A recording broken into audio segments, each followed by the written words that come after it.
On today's episode, we talk drug testing. You can now listen to the world's toughest podcast on Spotify. Just search for Tough Mudder. I was on the Tough Mudder live feed during World's Toughest Mudder, and we interview Matt B. Davis. Matt B. Davis style. That means we take a 30-minute interview and cram it into 40 minutes. This is the world's toughest podcast.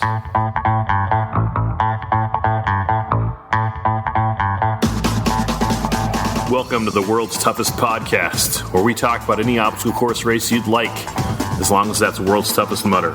Each week we talk to members of the WTM community and share stories of success and failure in the single greatest event in OCR. My name is Will Hicks, and this is the world's toughest podcast. Welcome back to the podcast. I hope you had a great Thanksgiving holiday, surrounded by family and friends or loved ones. We're going to talk about some heavy topics in a second, but first, you can get in touch with me at willhicks@gmail.com.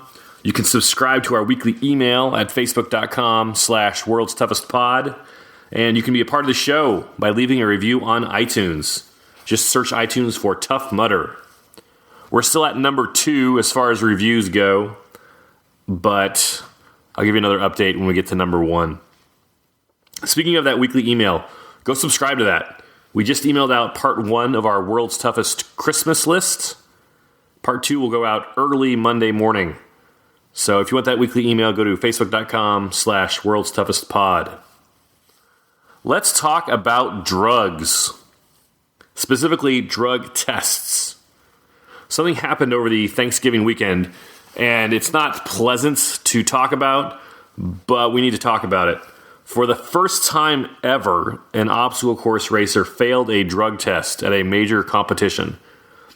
We've talked before about how there are 3 big races at the end of every race year: the Spartan Race World Championships, the OCR World Championships, and World's Toughest Mudder.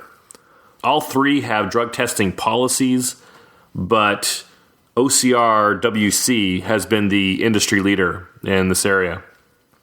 Last week, Adrian Bijanata of OCR WC announced that Ryan Woods had failed his post-race drug test and would forfeit his individual third-place finish in the 15K race, and his team would forfeit their first-place finish in the team race. Again, this is the OCR World Championship race, not World's Toughest Mudder. The rest of his first-place team that lost their placing was Ryan Atkins and Hunter McIntyre. In addition, Woods will serve a 1-year ban from those 3 races under the OCR WC umbrella. Those are the OCR World Championships, the North American OCR Championships, and the 24-hour Enduro race in Australia. This relates directly to World's Toughest Mudder, but it'll take me a minute to get there. So what happened? Woods did an interview with ORM last week, and this is what he said happened. He went to a grocery store to buy DHA. That's an omega-3 supplement. Totally legal, totally allowed to use while you're racing. Instead, he bought DHEA, which is a legal supplement, but not allowed for OCR. He took the DHEA, the not allowed supplement, during the race weekend at OCR WC, and after his 2 podium finishes, he was drug tested. The test came back positive last week.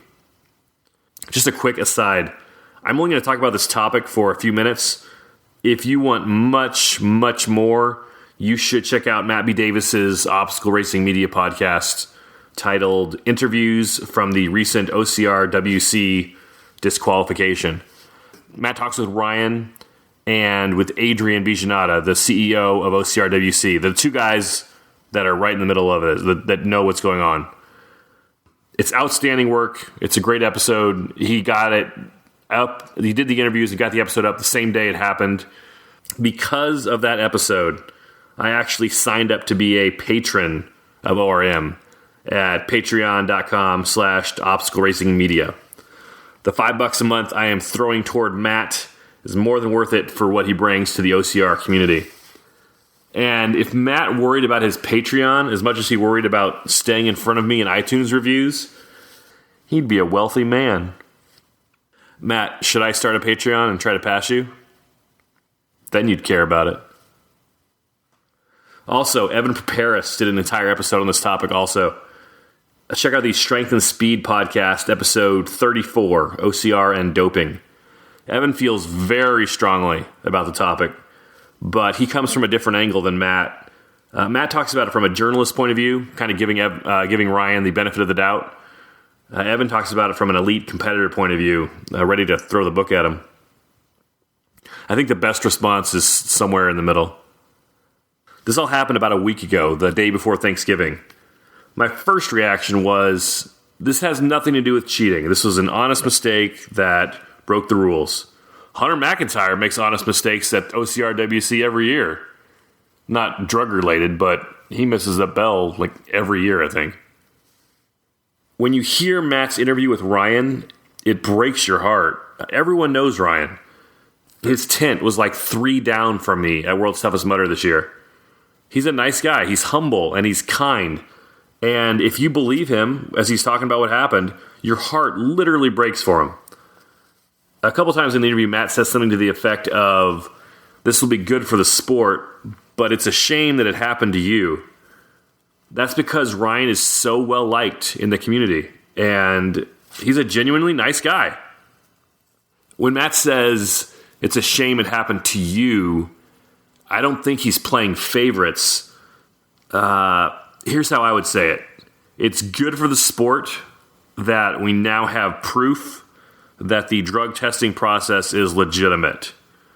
But it's a shame that the legitimacy came at the expense of someone who wasn't actively trying to cheat. Because I don't think Matt thinks it was intentional. I can't speak for Matt. You'd have to ask him. But my first reaction listening to Matt's interviews was innocent mistake. Evan says on his podcast he thinks it was intentional. Set Ryan Woods aside for a second. Whether he took a banned substance on purpose or on accident, just put a pin in it for a second. You and I both know there are people on every race course, every Spartan, every Tough Mudder, every race course that you and I do, that aren't just making innocent mistakes and accidentally taking the wrong supplement, or they happen to miss a timing mat, or they accidentally walked around an obstacle. I've said it before, 99% of the people you'll meet in OCR are super cool and friendly. But just like in real life, once in a while there'll be a guy out there cutting you off, taunting, the whole deal. I think what Matt is saying, and it's definitely how I feel, it would have been better if this had happened to one of those guys instead of someone we all like. So one guy failed a drug test. Why is that a big deal? The real story has nothing to do with that one athlete. Here's a quick history of drug testing in obstacle course racing. OCR is an athletic competition. Anywhere you have an athletic competition, you will have people on the borders of what is allowed trying to gain an edge. The OCRWC has been drug testing their winners since they started in 2014. Spartan Race has talked about drug testing their winners since 2014 after OCRWC led the way in it. But they just talked about it every year. It was in their rules every year, but it never happened. They would start dropping hints a few weeks before the World Championship race. This year we're going to drug test. And then a few of the athletes would mysteriously get sick and not race the championship. And then Spartan wouldn't drug test. At the 2016 Spartan Race World Championships, Ryan Atkins and Lindsay Webster wore Tough Mudder t-shirts on the Spartan podium. And Spartan did not think that was funny. And they made a bunch of t-shirts on the podium rules for 2017. Afterwards, Atkins said, if Spartan Race will commit to drug tests at each of their TV races this year, I will wear a Spartan shirt at every Spartan I run. Needless to say, Atkins ran topless for the rest of the year. Finally, at the last big race of the year, the Spartan World Championships 2017, a few months ago, Spartan drug tested their podium athletes. So OCRWC has been testing for all of their 4 years. Spartan has tested at one race out of 7 or 8 years worth of races, and Tough Mudder has never tested. Why has Tough Mudder never drug tested their athletes? ORM did an article earlier this year where they talked to Team HQ about drug testing. And Nolan Campbell, the director of product, said they are working on a policy, but there's nothing official yet. I just reread the official rules for World's Toughest Mudder 2017, and the only mention of performance-enhancing drugs is that you are not allowed to have them on the course or in your pit. Same as generators, gasoline, and cleats. They say they abide by WADA standards, but without drug testing the athletes, I don't know what that really means. So why doesn't Tough Mudder drug test? I'll give you 2 reasons. These are my speculation. They're not official. And neither of these reasons are great, but they both make sense. Reason number 1, in most things, I think Tough Mudder is like Apple, and the rest of the industry is like Microsoft. And here's what I mean by that. Over the last 10 years or so, Microsoft would come out with some new feature or technology first, and then Apple would come out with a similar product, but better, with the bugs worked out. Yeah, I know, and way more expensive. But you get my point. Tough Mudder and Spartan have had a similar relationship over the last few years. When Tough Mudder does start drug testing, I think they will have it done right the first time. Reason number 2 why I don't think Tough Mudder has drug tested yet. Up to this year, Tough Mudder only had one competitive race each year, World's Toughest Mudder. Competition was an afterthought for Tough Mudder.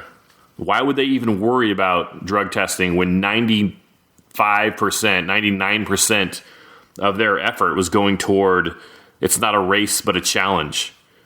So Spartan has a 6-year, 7-year head start on thinking about this drug testing thing. Of course they do it first. With the success of Tougher Mudder and Toughest Mudder, and even TMX coming up next year with a big push, and with this recent drug test in their mind, I would expect Tough Mudder to announce their official drug testing policy and procedures this year. If they don't have a drug testing policy, like a real one, like with actual tests in place for 2018, then something is wrong. This is a big deal in obstacle course racing because it's the first time it's ever happened in our sport. If you're asking what's the World's Toughest Mudder connection, it's this. Ryan was a member of the first place national team at this year's World's Toughest Mudder. And just like we've talked about, Tough Mudder does not have a drug testing program in place. No one at World's Toughest Mudder was drug tested. Tough Mudder has said they abide by WADA standards. The OCR WC test was held to WADA standards. So does the OCR WC test affect Ryan's World's Toughest Mudder results? Does Ryan's first place team lose their placing? OCR WC banned the athlete for 1 year. Does Tough Mudder ban him for a year? Does Spartan ban him for a year? Because there is no official governing body for OCR, there is no one to answer these questions. I don't know, and as I record this, Tough Mudder and Spartan haven't gone on record with anything yet. But with no official governing body, it is imperative that Spartan and Tough Mudder have clear policies. They don't have to match up with each other or be the same, but they have to have their own. They have to have it in writing, and it has to be available to the public so everyone knows the score and what to expect. You need to know beforehand what the rules are. So Woods is banned from the OCRWC for 1 year. Should Tough Mudder and Spartan take action as well? Let me know what you think. What do you think Tough Mudder and Spartan should do? willhicks@gmail.com. Shoot me an email. Let me tell you what I think. No. Absolutely not. OCRWC held the race. OCRWC did the tests. OCRWC paid for the tests. OCRWC gave the 1 year ban for the races under their jurisdiction. At the time of the test, Tough Mudder had no reciprocity agreement with OCRWC. Spartan had no agreement with the OCRWC. For them to come back after the fact and ban someone for somebody else's test is a terrible idea. I am not a lawyer, but I've been in lawsuits, and there is no reason to open yourself or your company up to possible litigation if you don't have to. So what should Tough Mudder do about this? Not a thing. Once they're drug testing their athletes, then they'll have some room to talk. But I think Tough Mudder and Spartan should both address this going forward, not retroactively. The real story has nothing to do with one athlete. This is about one guy not passing one drug test. The real story is we now have verifiable proof that a race company is doing what they said they would be doing with drug testing. That is good news. That's objectively good news. Here's your real story. It's not about Ryan Woods. It's about race companies failing to back up their big talk since 2014. This athlete failed one drug test once. The industry has failed drug testing for years. So back to Ryan. On Matt's podcast, he says he took the substance on accident. Did he take a banned substance on accident? I really want to believe him. You need to listen to his interview with Matt. He legitimately sounds sincere. I don't like not believing what somebody tells me. Have you ever told someone the truth about something and they're like, I don't believe you? It's painful. It hurts to hear that. It's emotionally painful to not be believed when you're telling the truth. And I don't want to do that to someone. But I've also had people look me in the eye, shake my hand, put their hand on my shoulder, and lie to my face. And that's just insulting. And I don't want that to happen to me either. I went to my local CVS drugstore, and I bought a bottle of DHA and a bottle of DHEA, and I've got them in front of me. The DHEA, the banned substance pills, they cost $13 for a bottle of 60. They're small, circular tablets. They're about the size of the fingernail on my pinky. The DHA, the allowed substance, the omega-3 pills, cost $33 for a bottle of 90. They're big, pill-shaped soft gels. They're big pills, too, like kidney bean size almost. For someone with Ryan's athletic background, he was an athlete in school, it seems like a weird mistake to make, to mix up these two kinds of pills. But it's possible. I just don't know. And that's why it's so important for these companies to get solid policies in place. You need to take the emotion and the feeling and the questioning out of it.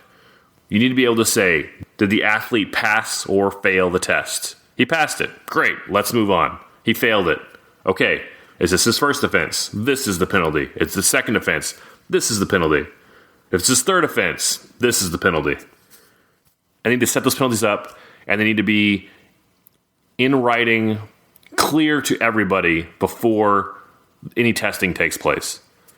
So what should the penalties for failing a drug test in OCR be? I'm looking at other sports, at their track and field, at cycling, at Olympic sports, weightlifting, and there's everything from a public warning to 8 years suspensions to lifetime bans. And here's what I think we should do. I think if you fail a drug test the first time, it should be a 1-year ban. These people are adults, they're men and women, they can make a decision, and even if it's a mistake you can make. So for the first offense, I think it should be a 1-year ban. Second offense clearly shows intent. I think it should be a 5-year ban. And I think a third offense, it shows you are clearly trying to cheat the system, and that should be a lifetime ban. This whole thing is not pleasant to talk about, but it's an inflection point for the sport. We are going to look back in 5 or 10 years, and we will see this as a point where the sport turned a corner in addressing the issue. So, yeah, unpleasant, but a good thing in the long run. All right, enough of that. If you have Tough Mudder friends or family that just don't get the whole podcast thing, or maybe they're on Android and podcasts are just a pain for them, I want you to listen up. You can now listen to World's Toughest Podcast on Spotify. Just open Spotify in your phone and search for Tough Mudder. We're the first one that pops up. Click follow, and then just hit any episode you'd like to listen to. No downloading required. While you're on Spotify, you can find my Tough Mudder playlist. It should be in those same search results when you search for Tough Mudder. It's got 100 songs and 6 hours and 50 minutes of music. My user ID is The Will Hicks, if that helps you. Fun fact, we are the #1 OCR podcast on Spotify, as we are the only OCR podcast on Spotify. Were you able to watch the coverage on Facebook of World's Toughest Mudder? It was so well done. So happy with it. You guys know Matt B. Davis. I feel like we've talked about him a lot this episode, and I'm going to talk to him in an interview in like 5 minutes. So you're welcome, Matt. Matt is the host of the Obstacle Racing Media podcast for 5 years running. He was the expert in the booth for 14-something hours of live coverage. He pulled me into the booth during day 2 of the race. My pleasure to introduce the Will Hicks. You think I know a lot. There's a man who's dedicated his whole year to this one event, to all the events leading up to this event. It's Will Hicks. I'm so stoked we can get him in here. He's a Tough Mudder expert. Tell me what you think of the men's and women's races so far, Will Hicks. The story with the men's is Ryan Atkins continues to dominate. Coming in, it's hard to believe. Like a few days ago, we were all talking about, can John Albin beat Ryan Atkins? Who's going to win? These are two of the best in the world. And looking at it now, it almost seems like a foregone conclusion that Ryan was just going to dominate and run away with it. But we didn't know that like 2 days ago. And he's about to hit 110 miles and maybe more if he wants to. I doubt he'll go for more than 110 if he doesn't need to. That was pretty insightful commentary from me. Ryan Atkins is fast, guys. After that, we talked about the ladies. And then on the women's side, Ray Coble. Ray Coble's not an unknown in the obstacle course racing community, but she's only run 2 Tough Mudder events at all, ever. And they were in the last 2 weeks. She ran in Las Vegas here 2 weeks ago in the Tougher Wave, and she got second place. And then in the Tougher Mudder World Championship last week in SoCal, 1 week ago today, 1 week ago from yesterday, she got second place in that also. And so for her to, great, strong performance, and then dominating performance today. Now that's not settled yet. Allison Ty still has a chance to catch her, and Allison she's staying steady, and Ray is slowing down a little bit. So it just depends if Allison has enough time to catch Ray Cole. Then Matt B. Davis threw me a curveball. I know you've got to talk to Allison a couple times because she did what did she do? All the toughest? 5 of the toughest? Which I smashed over the fence. So Allison Ty did 5 of the 6 Toughest Mudder races. She did not do the one in the UK, but she did strong in all 5. In fact, she did so strong that she lost to Lindsay Webster 3 times in those 5 races. But the other 2 races she won. Her second place performances are so strong that she won the series championship, even though she only won 2 of the 5 races. Look, I didn't know what kind of questions they were going to ask me. It's just a good thing I'm an expert on female OCR athletes from Western Canada. Will, can you tell us more about Allison Ty? I thought you'd never ask. You mentioned her Instagram is Yo Mama So Fit. That's a play on, obviously, Yo Mama So Fat jokes. Like, Yo Mama So Fat, when she sits around the pit area, she sits around the pit area. Matt's co-host is like, oh, you brought jokes. Go on. I can listen to these all day. Anyway, that's the only Yo Mama So Fit joke I got. That's awesome, Will. They were showing video of Allison in the pit talking with her husband, John. John had a clipboard with charts and times written down on it and was reading info to Allison. What is John doing right now? Is he like asking her for like a parlay pick and he's going to run down to the Fiesta and put it in? Or what is his notebook here? Okay, so about 2 hours ago, I was in the pit with John and Allison when they were trying to figure out what their times were. And Allison was like, tell me what's the spread? What's the spread? Like, how many minutes behind Ray am I per lap? And she, at the time, Allison was gaining about 5 minutes per lap on Rhea. Mm-hmm. So they were trying to figure out how long it would take Allison to overtake Rhea at the time. And she had several people around her that said, Allison was, physically she looked all right, but she was not like, she was kind of resigned to second place. And John was like, you got this. And so Allison kind of like shrugs like, okay, I believe you. Then I was like, hey guys, you want to hear a boring story? I don't know if you can see it in this picture, but Allison had John and another member of her pit crew cut off the hood of. She has a windbreaker on. She said, "Cut it off." Now she has also under that windbreaker, she has a very nice, expensive frog skin with a hood. And so they're like, "You want us to cut the?" And they're like, "No, just the windbreaker." So cut me, Mickey. Yeah, right. She's got a shredded windbreaker on underneath there. Oh wait, hang on. That wasn't boring enough for you? Here, hold my beer. Hold my tailwind. Did we see her eating? I lost the sight of there. Oh, yeah, she was eating some soup or like some kind of noodles. Cup of noodles, which is real popular out here because you can just get hot water and you got instant soup. Wait, hang on. Explain that again to me. Cup of noodles, which is real popular out here because you can just get hot water and you got instant soup. Slow down. Why is cup of noodles so popular? Cup of noodles, which is real popular out here because you can just get hot water and you got instant soup. Okay, I understand it's popular, but how do you make it? You can just get hot water and you got instant soup. That's right. That's the insightful coverage you've come to expect from World's Toughest Podcast. You can just get hot water and you got instant soup. As much as I enjoyed talking about cup of noodles, Matt mercifully guided the conversation back to the race. I want to have you take a quick look at the unofficial top 5 here on the board. I just can run these names down and then tell me your thoughts based on following what you've seen this year. So the top 5 are who? So the top 5 women are Rhea Coble, Allison Ty, Lindsay Webster, Michelle Ford, and Ulrich Evanson. Rhea, we talked about a minute ago. She's a strong, dominant athlete. She's gonna finish in the top on the podium definitely, and she may hit 100 miles. Allison Ty, we talked about a bit already. Yeah, remember that soup thing? Lindsay Webster, she is a dominant. She's actually the one who won 3 of those 5 toughest mudder races this year that where she beat Allison. And Lindsay, are we surprised that Deanna is right under there in 6th, currently unofficially? That Deanna Blake?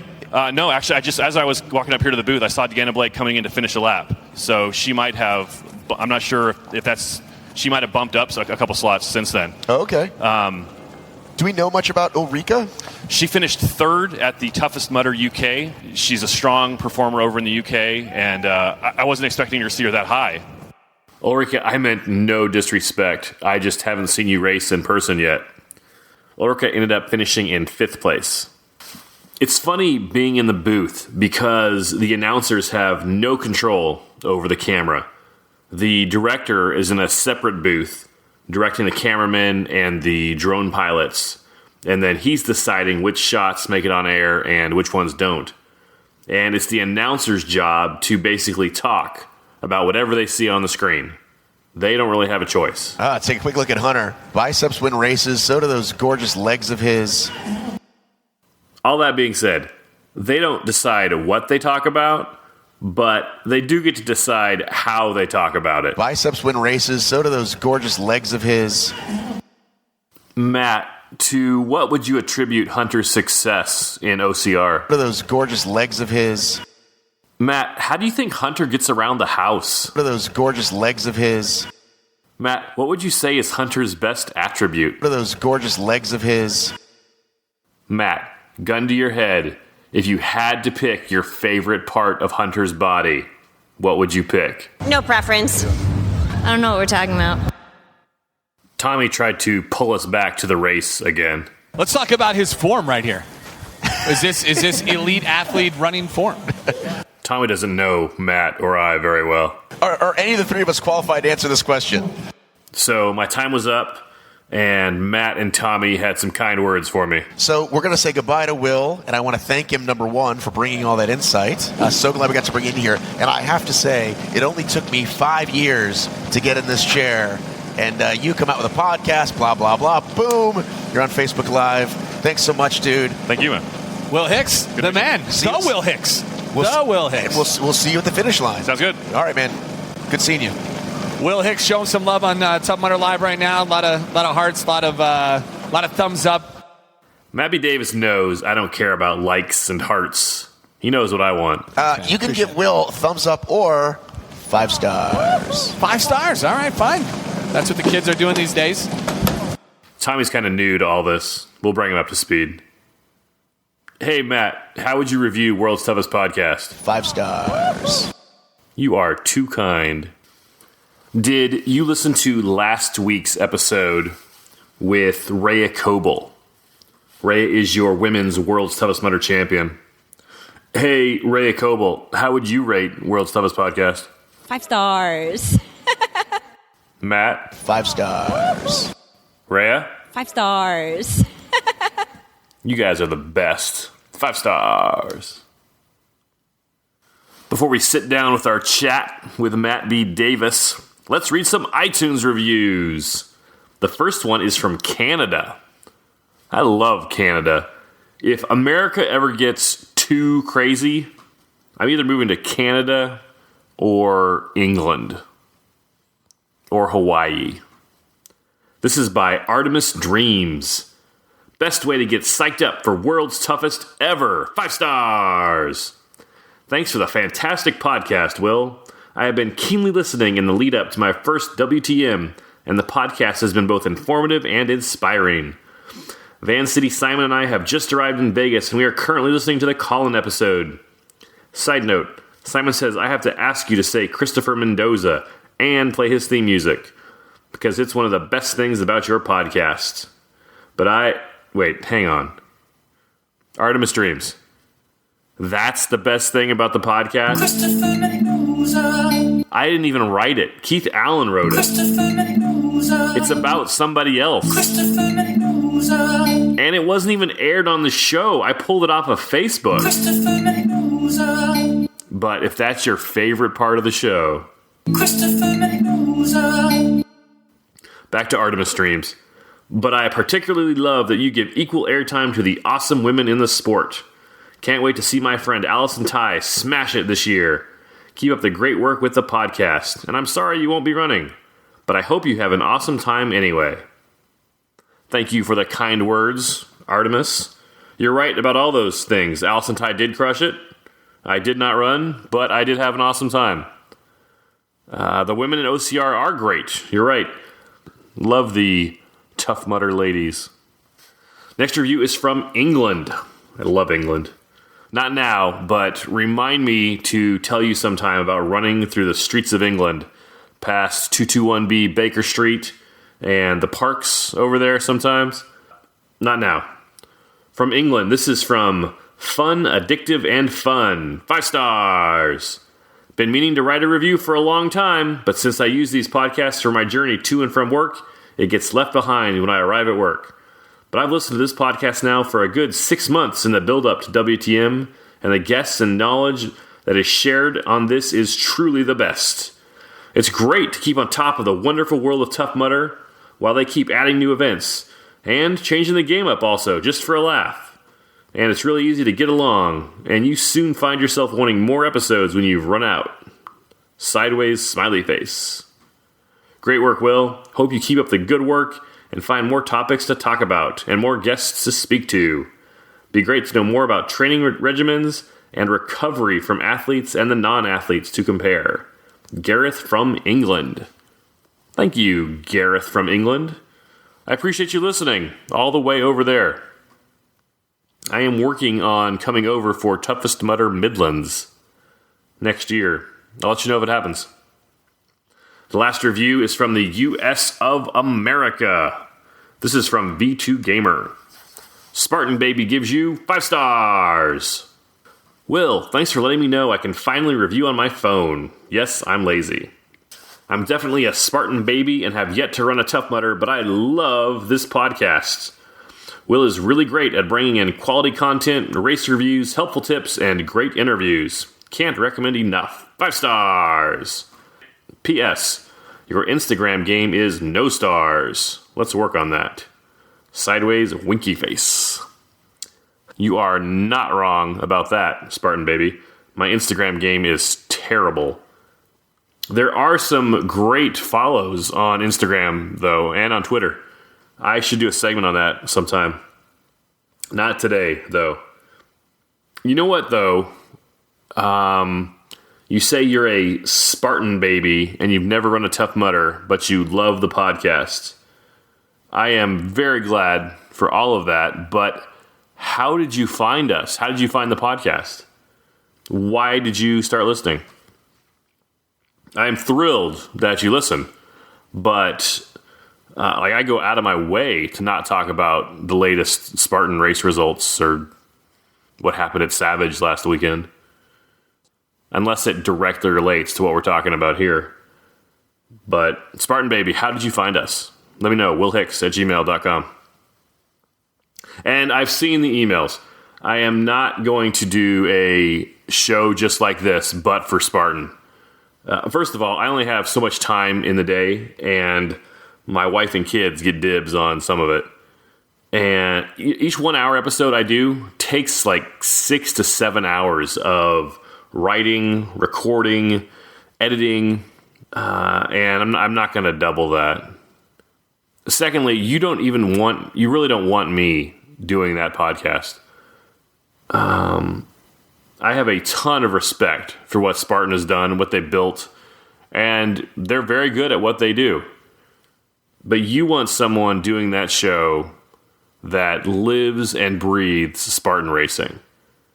And I'd listen to that show. There's probably someone listening to this right now who could do that if they really wanted to. So go for it, man. I don't know who you are. Maybe it's a lady. Maybe it's another OCR podcasting woman like Heather Bodie or Margaret Schlachter. Yeah. I'll leave your first review. So hopefully it's good. If you want to start a Spartan podcast, I will help you out. Here are some ideas for the name of your podcast. Keeping It 300. No, that Keeping It 100 thing is already dated. Don't use that one. Obstacle Course Media Podcast. That one's available, but you might get sued, so I wouldn't use that one either. Joe DeSena, Joe DeStefano, and Jody Messina. If you use that one, you'd have to talk about Spartan Race and late 90s country, but that's the best title, so I'd go with that one. No charge. You're welcome. Anyway, thank you, Spartan Baby, for that review. Also, thanks to Gareth and Artemis Dreams for their reviews. I appreciate you being a part of the show. If you'd like to be a part of the show, like Spartan Baby, Gareth, and Artemis, you can leave a review on iTunes also. Open the Purple Podcast app on your phone and search for Tough Mudder. We're the first one that pops up. Click our logo and scroll down to find Write a Review. I would appreciate it. I talked with Matt B. Davis the morning after World's Toughest Mudder, right before the brunch. For this interview, airing right now, I did something I've never done in 50-something episodes. I did not edit the interview at all. I chopped off a little at the very beginning and a little at the very end. This is in honor of our guest, of course, who it's kind of his thing to not edit his podcast episodes. So we gave it a try here, too.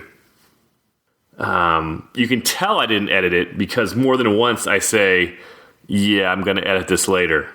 And I did not. Let me know what you think of the conversation. Edit free. willhicks@gmail.com. It's time to talk with Matt B. Davis. Let's go to the phones. Matt B. Davis.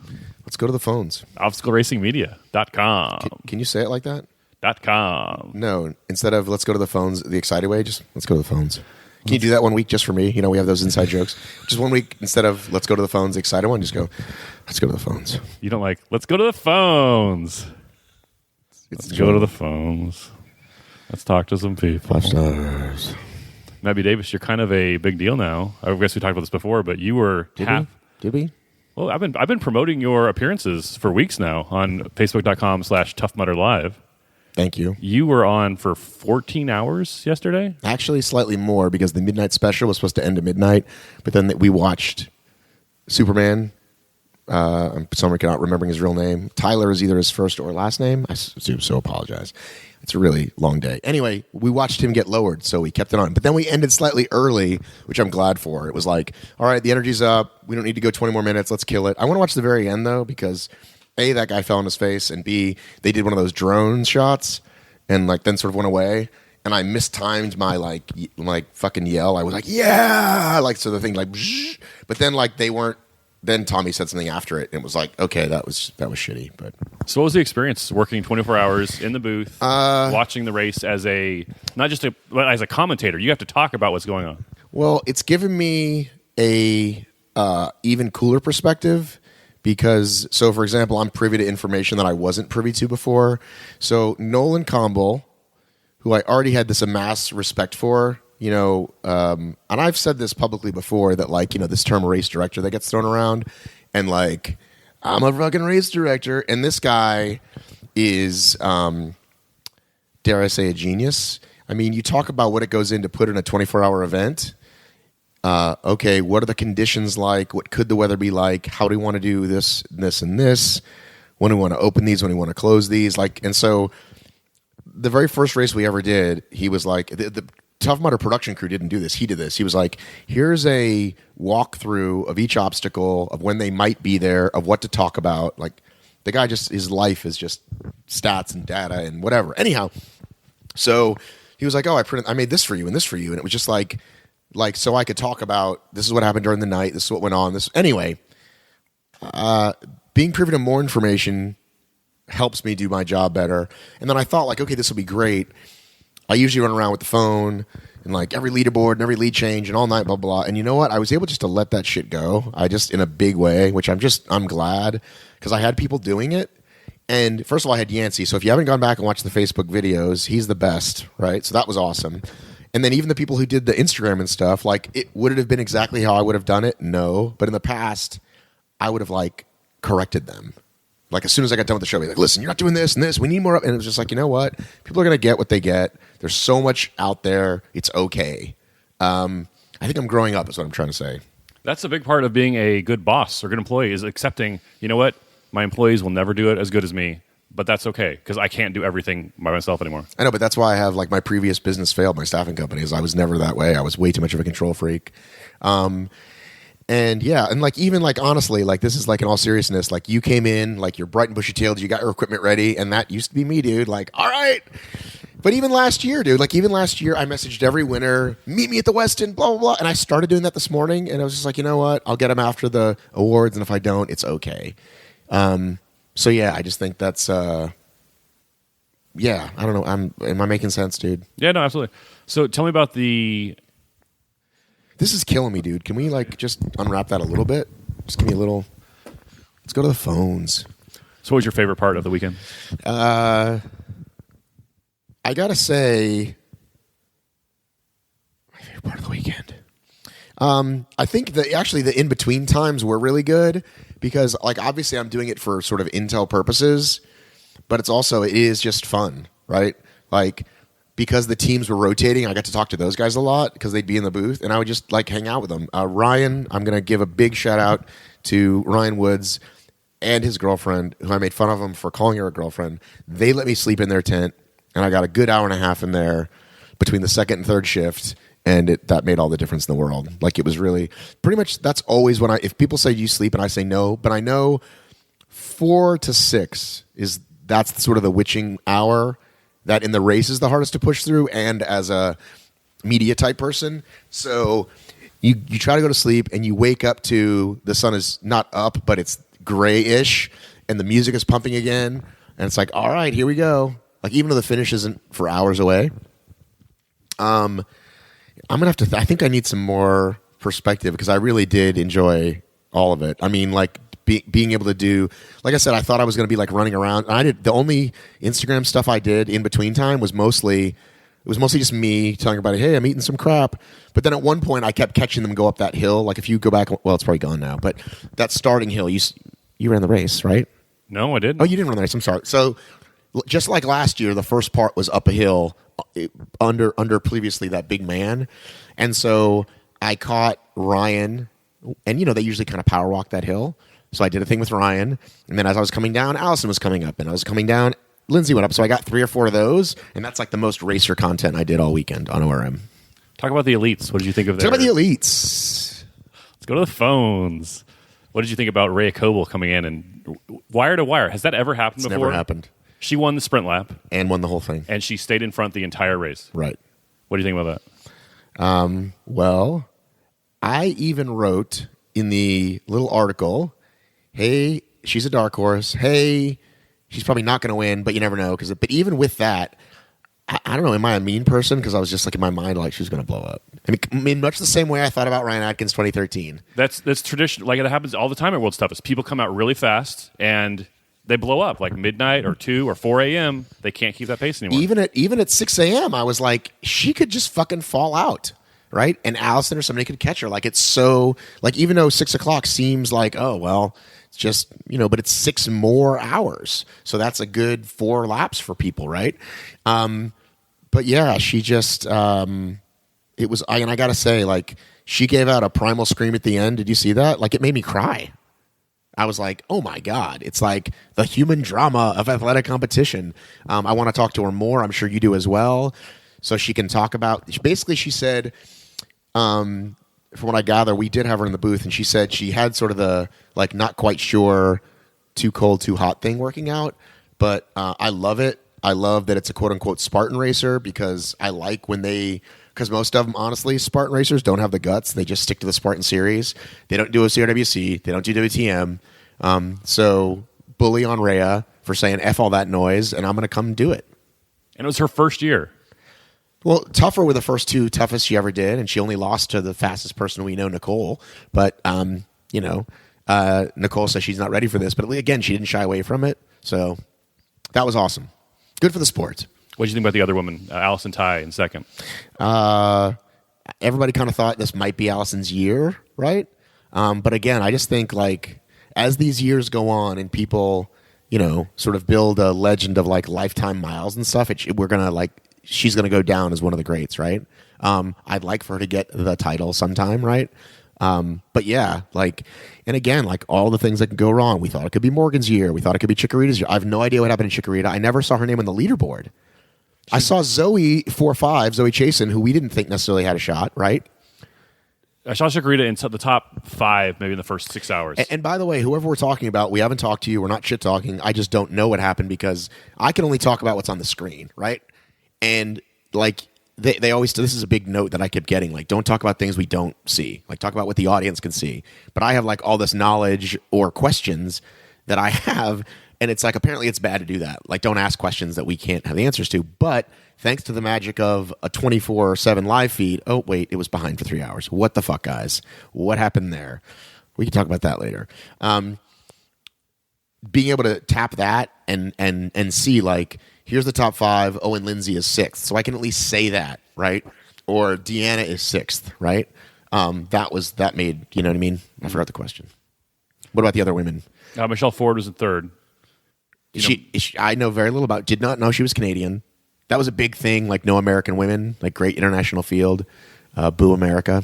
Who was the best woman? Who was the best American woman? Best American woman? Yeah. Deanna Blegg was up there. Let's go to the podcast. You just said Deanna Blegg. The one person we know is not from America. No, I know. I'm trying to think of an American. Hang on. If you don't tell me, I'll guess. Okay. No worries. I'm going to edit this See, severely. If you were on Matt Davis's podcast, this would be awkward, but you'll edit it. It's fine. Lindsay Webster was 4th. Right. She's Canadian. I think Deanna Blegg was 6th. Beth Albin was like 7th. Who was 5th? Wow. There really is no Americans. Zoe Chasen might have been the top American woman. The person that we did not think would probably... Zoe Chasen did very well at 2 Toughest Mudder events. But again, you don't expect someone to do super well their first year. How about that Rhea and Allison beat everybody except for 4 men? How about that? Right? The top 6 runners in all of World's Toughest. We all talked about this in back in the day when Amelia beat everybody but Pac. And maybe the next year when her and Deanna did well or whatever. But here's a fun fact. Yes? Amelia Boone finished 2nd overall in 2012 to Jung Young Pak with 90 miles. Right. She finished 7 minutes behind Jung Young Pak with 90 miles. I thought it was 9, but anyway. 90 miles. Oh, whatever. Ray Coble won World's Toughest Mudder. Right. 90 miles. Right. Top woman. Anyway. So is that the most miles? She's tied for the most miles with Amelia Boone ever for a woman. Right. All right, so let's go to the phone. We're literally going to the phone. I just got that. Oh, my God. Rhea Coble, Allison, Deanna Ulrike. I know very little about her. Michelle, Beth, Lindsay, Isabella Crane. Zoe Chasen, Joey Chasen, Hannah Copper, Chrissy Davies, Deanna Braz. Deanna's American. Ashley Seeger's American. Zoe's American. Right. But who is Isabella? I don't know Isabella. She may be American also. Right. So the top 20, good for Corinne. Corinne came in third in like the first, I think the world's first toughest mutter. Like it was her and then Amelia and then Corinne. It could be Corinne. Corinne, I know you all these years. I always like, it's like the Austin Azar thing. Like every time I talk to Austin Azar, I have to ask him because it's Azar. It's not Azar. Which, but only you saying that and people saying it all the time made me think like I think I was getting it right. See other names jump out as we go along. Yeah, a lot of people that we don't know. We'll talk about like Deanna Blake. How did she do? What was her? Let's look at Deanna. Deanna, you got to love. So Deanna is the person who like is the Austin of last year. Not in the top 5, not in the top 5, not in the top 5, and then slow and steady wins the race. Boom, she's third. Right? Austin was like that. Austin snuck up all last night and almost took the whole goddamn thing, but he didn't. But I think Trevor even was the same way. I don't think Trevor was in the top 3 last year, was he? Trevor was number 1 last year. No, I know, but as the race went on, I'm saying. Oh. Like this year, it was Rhea. This year, it was Rhea the whole way, Allison the whole way, and then a bunch of other women 3 to 6. Mm-hmm. And if we do the lap by lap, Deanna did not make her, like, she never made a move. She just kept going the same. I want to really talk to her because, and again, like, a third place finish. Is it first? No. But, like, again, like, in the lifetime of World's Toughest, right? And certainly one of the older competitors. And, I just had cancer. Deanna has, I'm trying to think of how many podiums she didn't finish on the podium this year. So second place woman, first place woman, second place team, third place woman. So that's 4. Look at that. That was Will Hicks style facts. Did Deanna finish third, or did Michelle Ford finish third? Damn it. This is wrong. This is still wrong. Are you kidding me? This is Rhea, Allison, Deanna, Ulrike, Michelle. Yeah, this is wrong. Is this wrong? Am I looking at the wrong year? You're looking at the official stats from whatever website, whatever company you're under contracts with. Mo, I'm going to text you right now. How the fuck are we looking at the wrong stats? This is Rhea, Allison, Deanna, 1, 2, 3. Ulrike, Michelle. Michelle is the third place finisher. What is going on? How can this be wrong the next day? I don't know. I'm very upset. Let's talk about the men. Ryan Atkins, dominant. Yeah, whatever. I mean, what else are we going to say about Ryan? You and I have talked like offline, like Albin or Atkins, who's going to win? You and I, who spent a lot of time on this, we had no idea. The two people who pay the most attention to this, very likely. We legitimately thought like it could have gone either way. We were like, if you had to bet money, who would you bet on? And right. We were like, we didn't know. I bet on Albin and I lost. Where did you bet? Not really, but like, I talked to people. We talked about it in the booth. Albin had a disappointing year. He finished with 30 miles. He stopped competing at 25. He spent most of the night in his tent and then came out for one more lap with his sister Beth. Right. But so that Albin-Atkins battle we were looking forward to never happened, really. Right. And then Atkins kind of did his usual thing where he starts out not slow, but not at number 1. Right. And then he kind of creeps up. Right. And once he took the lead, he never let it go. What do you think the other men are thinking as they're chasing him? Dude, I don't know, because when you're 2 laps ahead, which he was at some point, right? It's pretty incredible. But I do want to say, let's just go right to Robert Killian, because, what happens when the men come into the pits or the women come into the pits is Nolan does his thing. He's got a big book, and he's like, hey, here's what's happening. You have this much. You're in this place. You can go up one more lap and do X, or you can stay. Like, these are your choices. And everybody he talked to was done. They knew their place. Their pits had talked to them. They knew what they were going to do. But we saw, so we've got a drone. Part of the big TV production. We got a drone on him, like does the cliff, comes out, there's that little run, and then the camera shifts to the finish line. And as he's coming through the finish line, you just see him shake it off like a pitcher, like fuck yeah. And I was like, yeah. Now listen. And what time is this? Right before cutoff. Right before the cutoff, the 12 o'clock. It's like 11:55 or something. And so no difference. He can't catch first. He can't be caught by third, but he wants to go for 105. So Robert Killian, my hat is off to you. That is serious. That is balls. That is awesome. And another guy that doesn't, and he tooted his own horse. He tooted his own horn a little bit, and he's allowed to. He said, I don't think anyone does as many races as I do and still does this well. And when Zoe said, "What's next for everybody?" They're all like, "Rest and relaxation." He's like, "See you in Iceland in 2 weeks." So, dude, you got to give the guy props. I saw him do something very similar. Not after 100 miles, but by the way, I now have nothing to talk about for my podcast. Dude, is this a what do you call it? Is this a ruse? Is this a route? These are all the things I would say for my podcast. You can talk about them. I might just do it. I might just retire and do the Atlanta podcast because what's the point at this point? This is like someone needs to talk about Spartan racing, man. Hey, guess what, guys? In Sacramento, Isaiah took second to a bunch of nobodies. You want to talk about Isaiah Vidal on World's Toughest Podcast? Oh my god. Or Faye fucking did some what do you call it? What do you call that? Cherry picking, right? Under the rim in the last 5 weeks, just winning Spartans with nobody. Faye, we love you, but come on, man. I would love to see Faye come over and do Wouldn't you? She's great. She had an amazing 2016. Right. She would do great over in the Tough Mudder races. She could have done in tougher. It would have been a great 1, 2, 3, right? Just like they do at the Spartan race. And shouldn't they want to? Shouldn't the Spartan Pro team want to come over and dominate? I love it when like Rhea, the Spartans come over. Nicole Miracle, I would love to see her. She won the Tougher Mudder World Championship. Right. I'd love to see. And my favorite part about it is thinking of Will Dean and Joe DeSena having to cut the checks to the other team's racers, right? Like Will Dean cutting a check to Ray Coble, he's like, right. Or Joe DeSena cutting a check to Hunter McIntyre, his old guy who like crossed like the Hunter McIntyre thing is almost like a Game of Thrones biblical backstab. It's great. It's a great story, right? But yeah, so Killian is kind of my MVP of the weekend. I'll tell that when I see him today. And like I said, the fact that he even said it, like you're not supposed to necessarily, but come on, dude. Like he's like he'll do fucking a gogi, which none of these pros will touch, right? And like I never do that shit. I hate that. But he's like, fuck it, I'll do a gogi, I'll do everything. Good on you, Robert Killian. Good job, dude. Yeah, no, I saw Robert Killian do something similar in Whistler. He came in and he had like 5 minutes before the cutoff to start his last lap, and he was in third, and he's like, if he goes out again, he could catch second. So it made a little more sense, like mentally to us, it makes more sense then. Right. And he did it. He did a whole. Everyone else was done. It was cold. It was like snowing at the top and raining at the bottom. Everyone's like, I'm out of here. Like the elites, some of the elites were like, as soon as that they wanted to ditch the podium. It was, and he went out for one more lap. Well, this was really cool. I might cry when I say this. I'm still emotional, buddy. Right? I cried a lot this weekend. I mean, you're up a long time. Amazing things happen. And one of the things was we're doing a lot of this. Do we have a time limit? Do we have to go? No, keep on. Do I get my own episode, do you think? We're at 20 minutes, so okay. if we keep talking, probably. I don't care.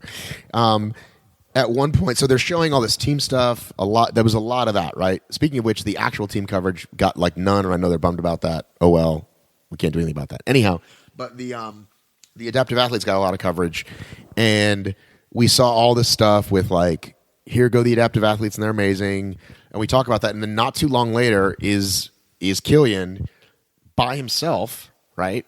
He's at what do you call it?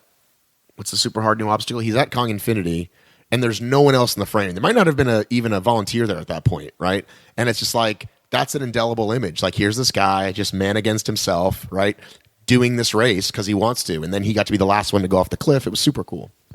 I hope Robert Killian knows how much he's appreciated because I think like even if you have accomplishments, right. And he's clearly successful like in his races, but he doesn't have it doesn't feel like Ryan and Lindsay. Everyone's like, oh, I love Ryan, and they're great. Ryan, I'm not downplaying Ryan and Lindsay. They're amazing, right? But Robert doesn't have that same devotion, right? But like guys like you and me who follow it and who like know what's going on, like Robert Killian is legitimately amazing, right? And he's finished second to Ryan Atkins the last 2 years, 5 miles back. Right. Just one lap behind, just behind Ryan in the team category last year and the individual category this year. And Ryan is dominant. Right. But no one's invincible. And I think someday, right. if anyone's going to beat him, I think it could be Killian. Right. It's like there's a lot of great football teams, like anybody, like those AFC teams that always had to face the Steelers, right? You're old enough to know these things, right? So those Dolphin teams were great. The Oilers were like always getting, and like nobody knows the Oilers from the 70s because they face the best team in the world every time. And yeah, Killian is the what do they say in football? The lunch pail guy, right? Just gets him, does his job every day. Like nothing sexy. He's not a gorgeous couple. He's not a wild man like Hunter. He just gets her done. He's the guy that you want on your team, and he'll have your back, right? And he'll perform strong every time, right? Drinking delicious. Oh, my lips are chapped. Sorry. That's all right. I'm debating whether to edit out your beverage consumption. Gatorade first thing in the morning. That's Gatorade, right?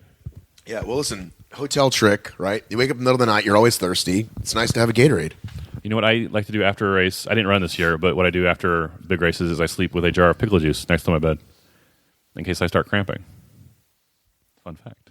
In the middle of the night. I keep it right by my bed. And if you wake up and your body's like seizing up, you never had that? After a hard race? No, of course. You keep the pickle juice there. It's like magic. It's like during a race, you eat mustard or salt. I have to say, when you're a young man, that always happens after sex, right? You're like, oh, my leg, fuck. Remember that? I haven't had that in a long time. That probably means I'm not having enough sex, Will Hicks. I'll have to tag Stacy in this. Do not tag Stacy in this interview. Stacy listens to very few interviews, so she was like the loyal wife for a long time. I'm 250 episodes in. She don't listen all the time anymore. I'm 50 episodes in. My wife doesn't listen. But if I tell her, I go, you are going to like this one, she will. Like, I can't think of ORM ones that have been that way, but definitely with Atlanta, like I had this Israelis woman. Like, you were going to love this Israeli woman. Or I forget who else I had. Anyway. Stacy's your wife, of course, we're talking about. Everybody knows Stacey Davis. Come on. Stacy loves World's Toughest Podcast. She left me a very nice review. Did she really? No, not yet. I could get her to. She should. Since I would love to hear your wife's take on my podcast. Since you're so, what do you call it? It'll either be a great review or it'll be like my first 1-star. Since you're so like hell bent on beating me in reviews because you think it matters. I'm coming for you. What number are you at? I don't. You're still ahead of me right now. It's close. Right. If you can hear the sound of my voice, leave a review for me so Will can't catch me. Someone left a review for you talking about my podcast. Like your last review. I don't know what it is, but it's like, I only left a review here because I heard about it on the World Toughest Podcast. I'm like, dude, wrong podcast. You're not helping me. You're hurting me. People don't know sometimes. What do you think about the team category? So here's the thing. Miguel was like, hey, you guys didn't talk about us. And everybody who's a wife or girlfriend of the teams are going to be mad at us. And again, like, I can only do what they give me. And what they gave me was there's 2 stories this weekend. There's all these elites and there's these adaptive athletes. Now, whenever I saw anybody I recognized, I would shout them out, except for Jim Campbell. Pretty much, if, you know what I mean? Like, I saw Ann Cannon and Clifford and the camera cut away and I go back! Which, again, I usually am not supposed to do in case they can't.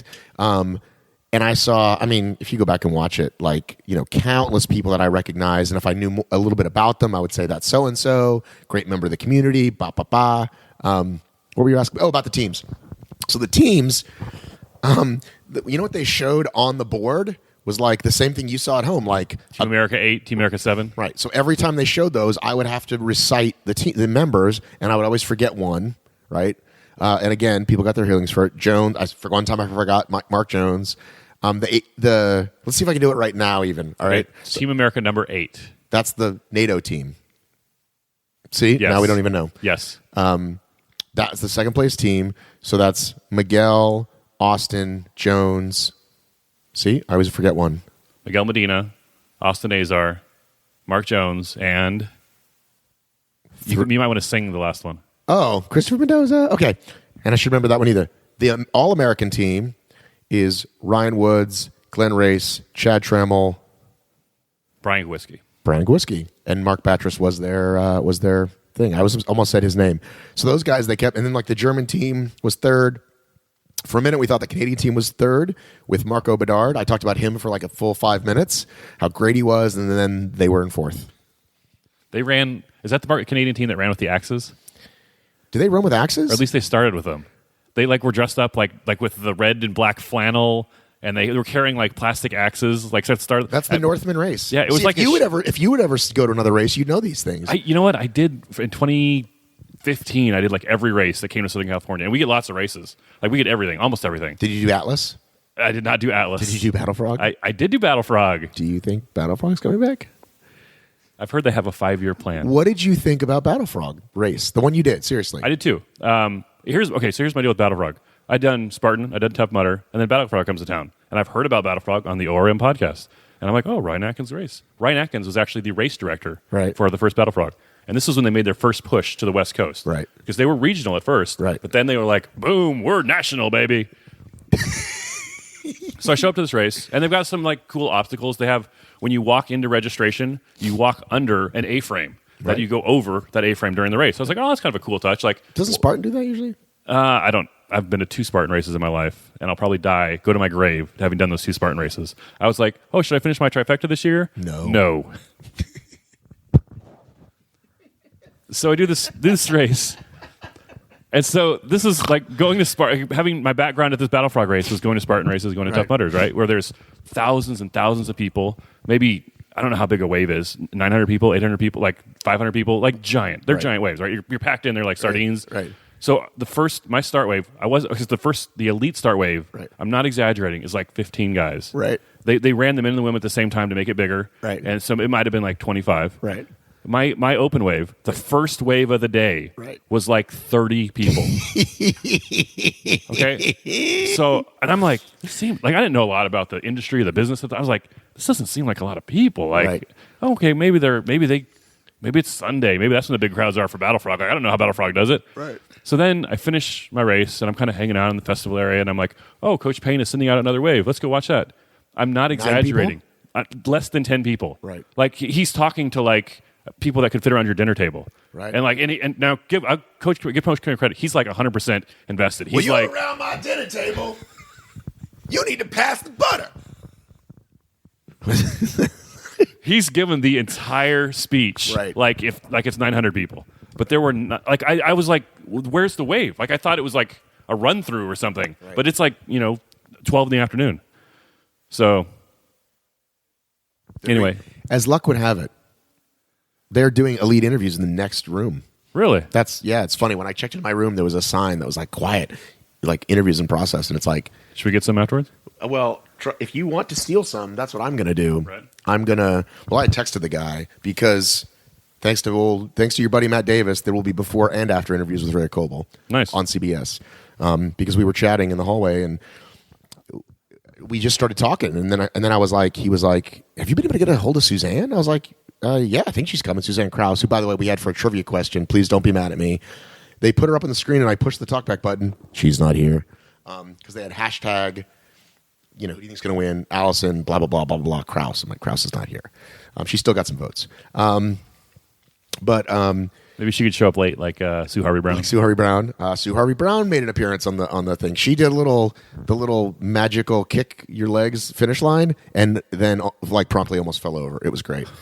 But it happened. Listen, if it happens on the screen, I'll shout you out. So I shouted her out. Sure. What was I saying?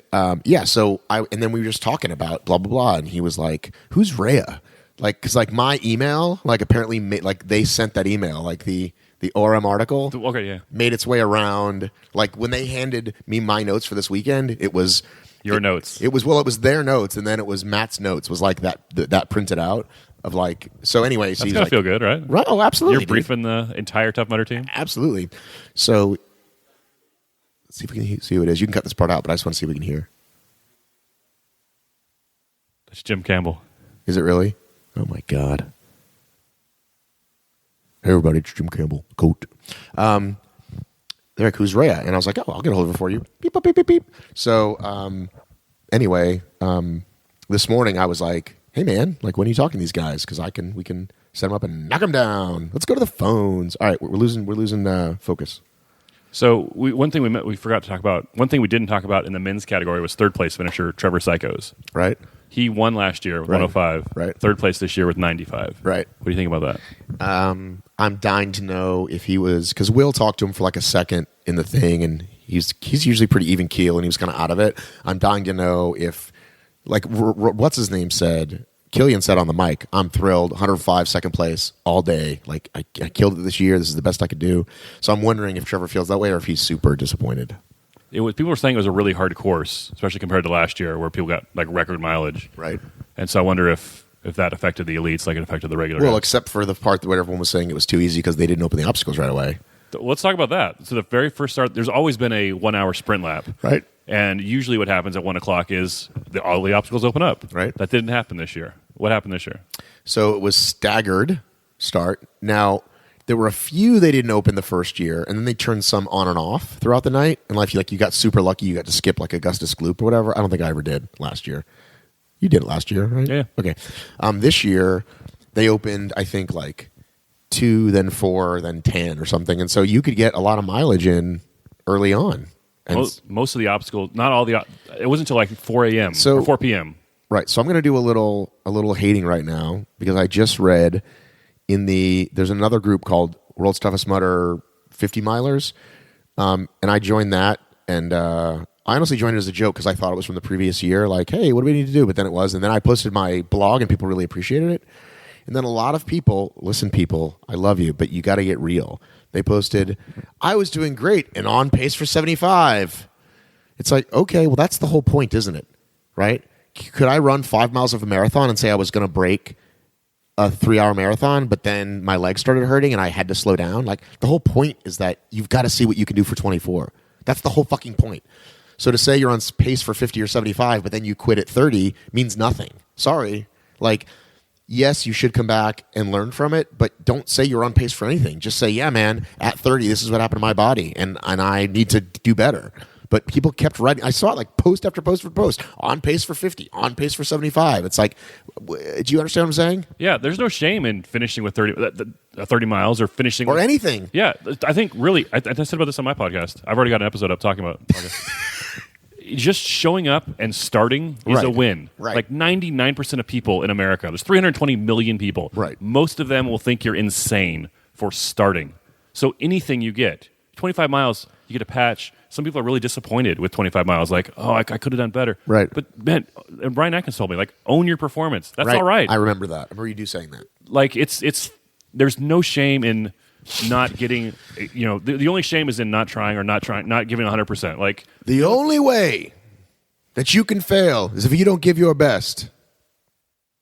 You give your best, and that's going to make us all better. You give me that, I'll see you at the finish line. Let me get a hoorah. I love Sean Corvell. Again, working with Tough Mudder, I've fallen more in love with these people. Amazing dude. Clinton's the fucking best. Clinton is hilarious. But what I was going to say, Allison is messaging me back, actually. Yes, absolutely. Like when I bailed the Sandstorm year, it inspired me to do better. Right? I fucking was like, so like I remember. So when I came back last year and I hit 25. I said to myself, I'm not stopping for a 25 patch because I came here for a 50, right? And that's what I'm going to do. And I'm, you know what I mean? So anyway, just don't say you're on pace for something and then you quit because that means nothing. It's really like saying the 4th mile of a marathon that I was on pace to break a world record. So I run 2 years. I did not run this year because I had a stupid injury 2 weeks ago. And I've actually gotten a little inspiration from your 2014, 2016 story. Right. So tell me what happened to you in 2014. So in 2014, I was on pace for 50. We had hit. So I was running with me, Ryan Mead, the Hockey GoPro Stick guy, and this guy Doc Hale from New Jersey. I don't think we realized it until the start, but we just sort of decided to run together. Waited for each other for penalties. Just, similar speed. They were actually going a little bit slower than I wanted to by that 5th lap, and I thought, kind of want to ditch these guys, but this is a little bit slower than, I was in really good shape. We hit 25 miles right around that time that storm hit. The finish line was like blowing over, right? Amelia famously said that a couple of times. She said it yesterday in the broadcast. Where's the finish line? What time is that of night, you think? I don't remember. It's when the storm hit. Middle of the night. I want to say 12 or 1, like right around 24 hours. So we go to, where's my tent? Oh, it's fucking down the street. And I literally had the thought, and this is like really weird, but I literally had the thought, okay, so we're having some sort of sandstorm, and they can't race all night. This is dangerous. So what's going to happen is they're going to tell Ryan and Lindsay, or not Ryan and Lindsay, Ryan and whoever, you guys sit over here. Like it's like a NASCAR. We start the race back up. So I was kind of thinking that. And then Doc, who had a room in this hotel, we had no hotel. But Doc goes, I can see my hotel from here. What do you think about room service? And I'm telling you, I heard room service, and it was game over. He's like, I'm going to order a shitload of wings. I was like, yep, let's go. So then I, came here and like had no regrets at all. Was like, this is great. Eating some room service, eating a big bed. And then my buddy David Moore, who'd stayed out and was in way better shape than me. David Moore is one of the guys behind BFX. He worked later at Battle Frog. He comes stumbling in like 2 hours later. JD, who was doing media for me, like basically like carried him in. Like he texted me like, I've got to bring David Moore to safety. David like collapsed on the floor in a pile of whatever, like shivering. And I was like, oh, I definitely made the right choice. This guy's a superstar compared to me, and he couldn't make it. Anyway, so I was really good with the excuse train for a really long time. And then a few months later, it was like, oh, I fucking quit, man. That sucks. I did not give him my best. And so I was absolutely, when I ran again, 2015 I got hurt. And then 2016 I was like, all right, man, it's fucking 50 or bust. And I have to say, like, it changed me. I'm a better person for it. I want to get back to that shape. So yes, you too, Will, can fight your way back to 50. Have you gotten 50 yet? I have not gotten 50. Well, there you go. 50 in Atlanta. Maybe. We don't know yet. We're talking this before brunch. Just a few short hours from now, we will all know the world's toughest Thursday dinner will be near Mappy Davis's house. So can we come over for brunch the next day? I don't know what we're going to do I don't know what they'll do for brunch because there isn't a nice hotel nearby. I don't know There's really nothing near that venue. Right, which is why, like, if I do, like, all kidding aside, I would like to pick at least one of the dinners. If Melissa Dugan doesn't, like, message me and say you're not allowed, then I will pick one near my house. Where will we have dinner on Thursday night? Well, this is what I'm thinking. We've got a couple of these breweries. You know, that's the new cool thing is breweries, microbreweries. And it could be an outside-inside situation like we do at Rhino. So inside is the brewery. Outside have some food trucks. And if it's not freezing, then people will eat inside, outside. But do you know what a dream come true that will be? That's literally walking distance from my house. So it'll be pretty exciting. It will be. So what else do you want to talk about? He actually said, I think he said that. The new guy, Tommy said that at one point, and he doesn't even know. And it was like, yes, that was awesome. He doesn't know the joke. No, but I think we're good, right? You got what you needed, right? I think so. I think unless you have any last thoughts on wrapping up or just looking to the future. So anybody that's listening to this podcast, if you can hear the sound of my voice, anybody that's listening to this podcast, thank you for doing so. Most people tell me that they really enjoy my podcast and this one. And so keep listening. Keep telling your friends. You have a lot of listening choices these days. So some of them are good. Well, you know, people listen to their crime stories and their whatever the fuck. So what does it take to get featured by iTunes? That's never going to happen for you and I. One of us is not famous. No, that's true. There's a lot of celebrities now doing, like, celebrities doing podcasts. Right. But then if you check back on them and 6 months later, they did 4 episodes. So I don't think we'll ever be featured. I mean, you have to understand that however good as we do, it's still never going to, like, be out, like, right? Well, like Rich Roll. I mean, who was he before podcasting? Or maybe it was, I don't know if it was books or podcasting first, but he's a regular guy. Is he? Well, he was. I mean, he started as a regular guy. Everyone starts regular. Right, but he's also running.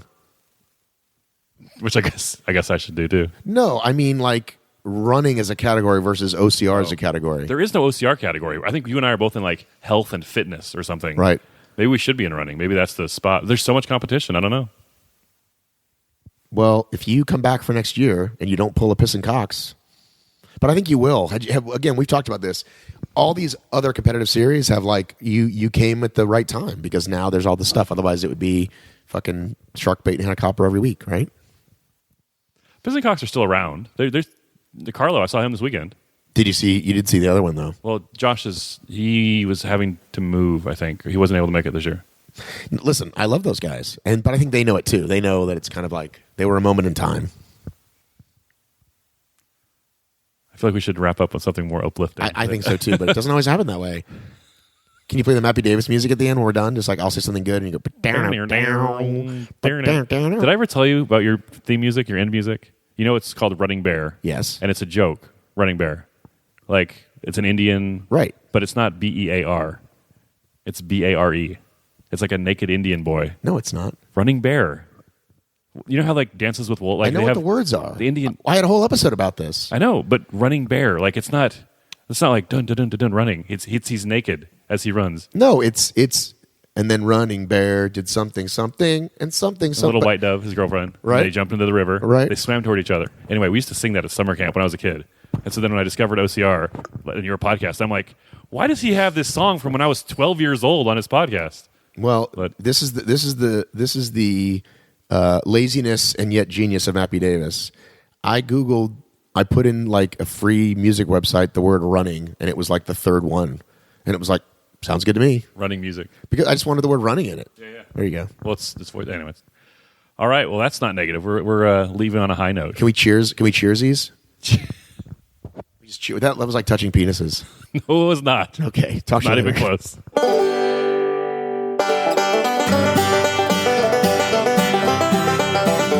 Special thanks to Matt B. Davis for appearing in this episode. Well done, Matt. Special music by request. Also, thanks for bringing me into the booth at World's Toughest Mudder. Good times.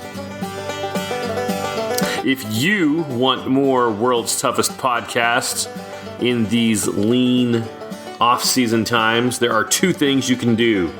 Go to iTunes and leave a review, and then go to facebook.com/World's Toughest Pod.